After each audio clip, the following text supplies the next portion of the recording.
Sekretaris Daerah Sekda Kota Makassar Muhammad Ansar mengatakan anggaran pengadaan kontainer per kelurahan dialokasikan sebanyak 15 miliar lebih berasal dari anggaran refocusing Pemkot Makassar 2021.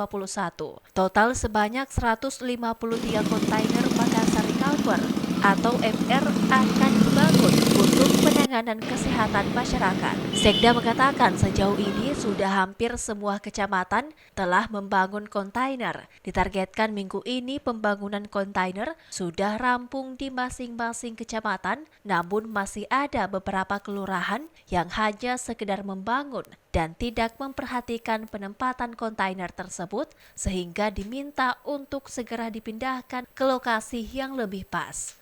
Lokasi ada kelurahan yang betul-betul membangun di pinggir jalan yang langsung di bibir aspal atau di bibir jalan beton itu. Nah, ini kan membahayakan.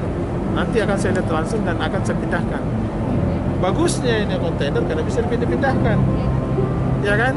Coba kalau pasangan yang biasa kan runtuh, tidak mungkin kalau kontainer tinggal diangkat.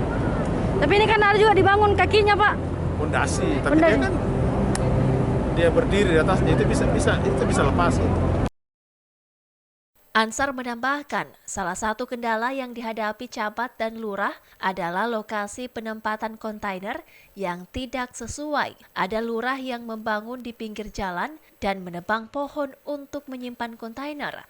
Hal ini dikarenakan wilayah kelurahan berada di dalam lorong atau gang yang cukup sempit. Ira, Fajar TV dan Fajar Radio melaporkan.